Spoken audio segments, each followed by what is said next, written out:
A'udzu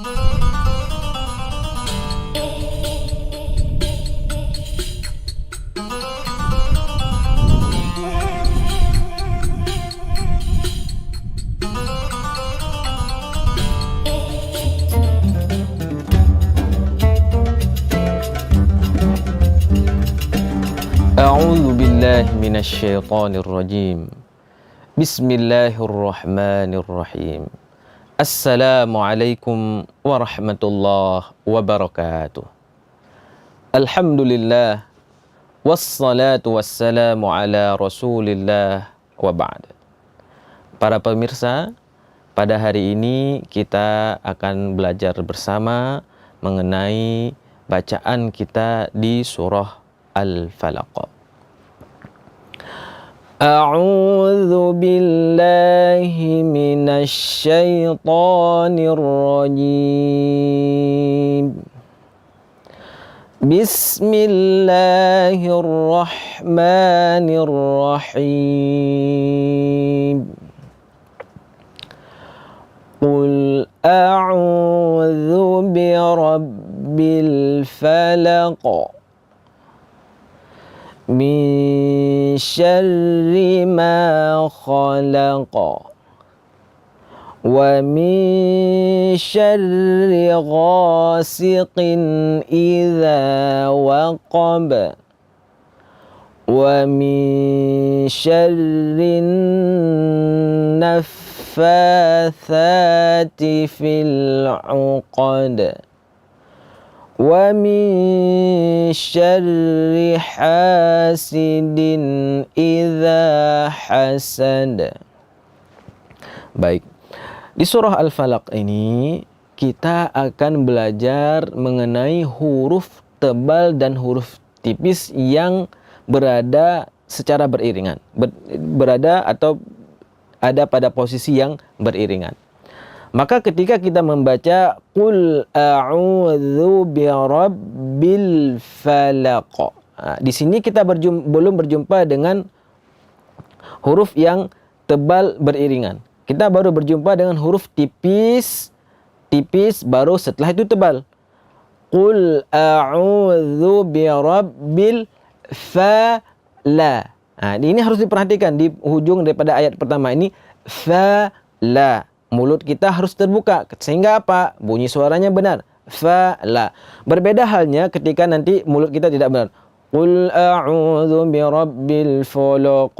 Mulutnya tidak terbuka dengan benar sehingga terdengarnya apa? Fala. Jadi fala. Fa dan la dibaca tipis. Artinya apa? Lidah bahagian belakang kita itu tidak terangkat. Begitu sampai dengan huruf qaf, ini adalah huruf yang dibaca tebal. Huruf qaf salah satu huruf yang dibaca tebal. Posisinya kalau tangan kita ini diilustrasikan sebagai lidah, maka posisinya paling belakang, qaf.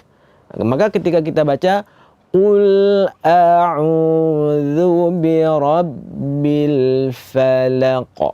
Falaq. Oke, baik. Ayat selanjutnya min syarri.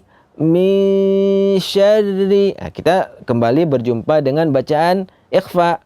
Nun mati berjumpa dengan shin. Maka ketika kita baca huruf nun, bersiap-siap ke huruf selanjutnya.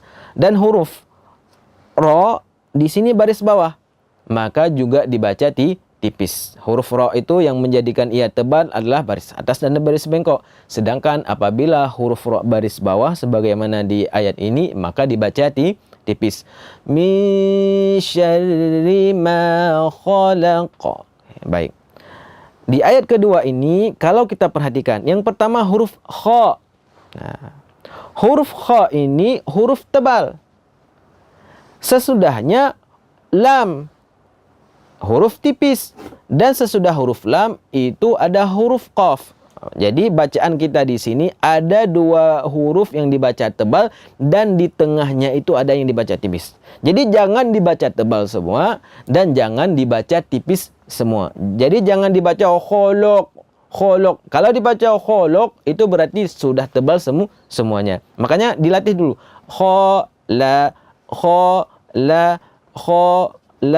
Khalaq. Jadi jangan dibaca kholok. Atau dibaca tipis dua-duanya, semuanya. Khalaq juga salah. Ini perlu perhatian daripada kita. Jadi bacaannya min syarri ma khalaq. Okey, baik. Ayat selanjutnya wa min syarri ghasiqin. Okey. Menariknya di kata ghasiqin. Yang pertama ghain ini tebal. Gha. Dibacanya gha, jangan dibaca ghasiqin tapi bacanya gha. Gha. Tapi begitu sampai pada kata ghasiqi. Sin dan qaf di sini dia baris bawah. Jadi bunyi baris bawahnya itu harus benar-benar tipis. Siqi, siqi. Jangan dibaca ghasiqin, ghasiqin. Huruf qaf ini termasuk huruf yang tebal. Walaupun dia baris bawah. Walaupun nanti para ulama menyampaikan tingkat ketebalannya itu agak sedikit tipis, tapi dia masih dalam kategori tebal. Jadi jangan dibaca ghasiqin, tapi bacanya ghasiqin. Ghasiqin. Tetap posisinya itu lidah bahagian belakang, qaf. Jadi wa min syarri ghasiqin idza waqab. Okey, baik. Di ayat ketiga ini itu diakhiri dengan huruf ba. Huruf ba ini salah satu huruf qalqalah. Bagaimana cara kerja qalqalah? Para ulama menyampaikan taqalqalatil qidru. Kalau kita biasanya memasak air di dapur, bagaimana tak tahu kita kalau air tersebut sudah mendidih? Ada suara. Ketika tutup panci, itu sudah terpisah dengan panci. Naik turun. Maka dari situlah keluar bunyi. Dan itulah ilustrasi yang diberikan oleh para ulama ketika menyampaikan masalah qalqalah ini. Jadi bagaimana? Di sini kita membaca iza waqaba. Huruf ba itu keluar dari dua bibir. Ba, bi, bu, baba. Jadi bagaimana caranya? Caranya seperti kita memasak air. Rapatkan dulu, baru dijauhkan. Waqab. Kalau kita rapatkan saja tidak dijauhkan, tidak akan mengeluarkan bunyi qalqalah. Waqab. Tidak. Jadi bagaimana caranya? Rapatkan dan jauhkan secara otomatis akan mengeluarkan bunyi qalqalah. Jadi bacaannya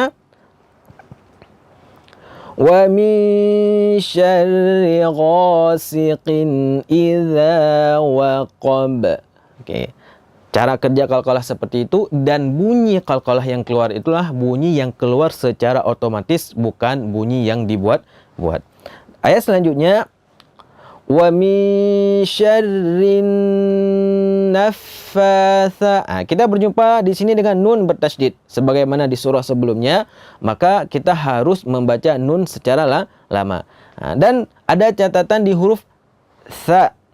Huruf tha ini sebagaimana kita baca di depan a'udzu, tha ini satu tempat dengan keluar dengan huruf dzal. Posisi lidah kita, ujung lidah harus melewati gigi sedikit. Harus melewati gigi sedikit. Naffatha. Naffatha. Karena sebahagian kita ketika membaca tha ini seperti ledakan. Ta. Seperti ditekan sangat keras, tapi tidak perlu seperti itu, dengan sangat mudah. Tha. Naffatha tifil uqad. Okey, begitu juga ketika kita membaca al-uqad di sini, ainnya ain bacaannya tipis. Qaf tebal, dal kembali dibaca tipis, bacanya uqad. Uqadnya yang dibaca tipis semuanya ungkat, atau dibaca tebal semuanya uqad. Tidak. Ini juga perlu diperhatikan, huruf ain ini dibaca tipis, au, qaf ini dibaca tebal, dan dal dibaca tipis. Dan dal ini juga salah satu huruf qalqalah, maka ketika kita baca al-uqad harus ada qalqalah. Ayat terakhir wa min syarri hasidin. Ini perlu diperhatikan juga baris bawahnya. Hasidin. Jangan dibaca hasidin, tapi bacanya hasidin. Hasidin. Jadi bacaan baris bawah itu atau harakah kasrahnya harus diberikan dengan sempurna, dan idza hasad, dan kembali ditutup dengan bacaan qalqalah bunyi qalqalah itu adalah bunyi yang keluar dengan proses qalqalah yang benar, bukan suara yang ditambah-tambah. Karena sebahagian daripada kita ketika membaca qalqalah seolah-olah ada huruf lain di depannya, hamzah. Maka dibaca idza hasad, hasad, seolah-olah ada hamzah di depan. Kalau cara kerjanya benar sebagaimana yang kita sampaikan tadi, insya Allah dengan meletakkan posisi mulut yang benar sesuai dari makhrajnya dan sifatnya akan mengeluarkan bunyi qalqalah dengan benar. Mudah-mudahan ada manfaatnya. Subhanakallahumma wa bihamdika asyhadu an la ilaha illa anta astaghfiruka wa atubu ilaik. Assalamualaikum warahmatullahi wabarakatuh. Bismillahirrahmanirrahim. Assalamualaikum warahmatullahi wabarakatuh. Marhaban ya Ramadan, bulan suci kembali tiba. Saat yang tepat untuk menyucikan diri dari segala dosa. Saya Muhammad Syah, Direktur Utama Bank Aceh beserta manajemen dan seluruh karyawan karyawati mengucapkan selamat menunaikan ibadah puasa Ramadan 1444 Hijriah. Jadikan ibadah puasa sebagai momentum untuk memperkokoh iman kita kepada Allah Subhanahu wa taala. Gunakan mobile app banking Action Bank Aceh untuk kenyamanan dan kemudahan transaksi Anda. Wassalamualaikum warahmatullahi wabarakatuh.